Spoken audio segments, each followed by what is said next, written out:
जब एक निवेशक को कोई चीज, कोई शेयर उपहार में, वसीयत में या विरासत के तहत कोई शेयर प्राप्त होता है, तो उसके पास तो ये डिटेल्स होती नहीं है, तो वो कैसे कैलकुलेट करे अपना टैक्सेबल गेन? बिल्कुल, डिटेल्स होने की बात तो अलावा, but the major issue is कि उसकी कोई कॉस्ट ही नहीं होती। क्योंकि जब आपको, जैसे आपने पूछा कि मुझे कोई बख्शीश या वसीयत या जिसको हम इनहेरिटेंस, वारसाई में कुछ मिलता है, तो मेरी कॉस्ट नहीं है।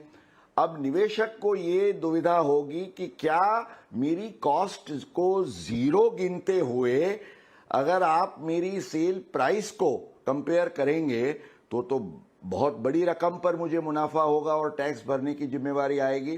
तो यहां Puja, there is a beneficial provision under the income tax act, उसको हमारे सब इन्वेस्टर्स को खास ख्याल रखना है। और वो ये है कि जहां सेक्शन 55 में ये कहा गया है कि जहां आपकी कोई कॉस्ट ऑफ एक्विजिशन नहीं है, तो with reference to the provisions of section 49 जो कैपिटल गेन्स की गिनती के स्पेशल प्रोविजंस हैं, उसमें यह कहा गया कि जो cost of the previous owner, मान लीजिए मेरे पिताजी ने मुझे वसीयत या बख्शीश में शेयर्स दिए हैं और आज मैं उसको 200 रुपये पर शेयर की कीमत से बेचता हूं, तो मेरे पिताजी ने अगर वो 100 रुपये में खरीदे हैं, तो वो 100 रुपये की प्राइस जो है उनकी कॉस्ट प्राइस मेरी कॉस्ट प्राइस गिनी जाएगी।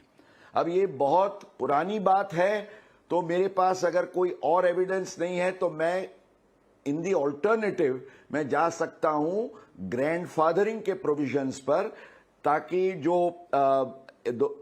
31 जनवरी 2018 पहले के शेयर्स हैं तो उसमें ये नियम लागू होगा। उसके बाद तो जैसे आपने बताया, ये कॉस्ट ऑफ एक्विजिशन का एविडेंस ये रखना बहुत जरूरी है। पूजा, एक और भी छोटी सी बात है जो हमारे दर्शक मित्रों को ख्याल में लेनी चाहिए, क्योंकि उससे बड़ा अच्छा प्लानिंग हो सकता है।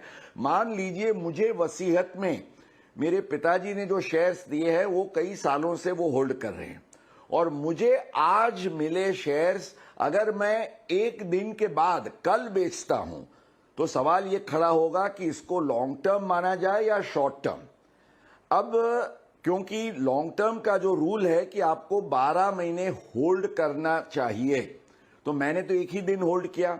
पर इसमें भी जो सेक्शन 2 सबसेक्शन 42 कैपिटल ए का एक बहुत इंपॉर्टेंट प्रोविजन है, उसमें ये बात कही गई है कि जब मुझे कोई इस तरीके से, माना वसीयत, बख्शीश या विल के तौर से कुछ मिलता है, तो उस केस में जो पीरियड ऑफ होल्डिंग, माना वो एसेट को धारण करने का समय जो आगे के मालिक का है, वो भी मेरे पीरियड ऑफ होल्डिंग में जोड़ा जाएगा। माना मुझे आज कुछ मिलता है बख्शीश या वसीयत में, मैं कल भी उसको बेच दूं, पर आगे का समय और मेरा समय दोनों को मिलाते हुए अगर 12 महीने से ज्यादा है, तो पूजा इसको लॉन्ग टर्म गेन माना जाएगा। लेकिन जब जो निवेशक हैं शेयर बाजार में, उनको मुनाफा काफी तरीके से होता है, और एक तरीका है बोनस शेयर। अगर आप लिस्टेड कंपनी में हैं तो उनकी ओर से आवंटित बोनस शेयर भी दिए जाते हैं, तो उस संबंध में टैक्सेबल कैपिटल गेन कैसे कैलकुलेट करें? बिल्कुल, ये भी बहुत इंपॉर्टेंट क्वेश्चन है। इसमें आपको 2 अलग अलग नियम को ख्याल में रखना है।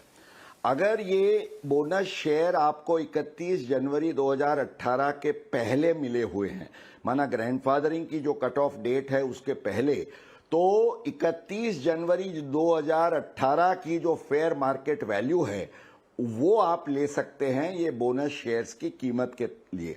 भले उसकी कीमत आपकी एक्चुअल 0 थी, but you can substitute by the fair market value of 31 जनवरी 2018। अगर उसके बाद आपको शेयर्स बोनस में मिले हैं, आजकल मिले हैं, और वो शेयर्स को आप जब बेचते हैं, तो इनकम टैक्स एक्ट का सेक्शन 55 के तहत नियम ये है कि बोनस शेयर्स की कीमत 0 गिनी जाएगी, निल। इसलिए जब आप बोनस शेयर बेचेंगे तब पूरे की पूरी रकम वो टैक्स होगी। तो 31 जनवरी 2018 पहले का और उसके बाद का ये नियम का फर्क भी हमें ख्याल में रखना है।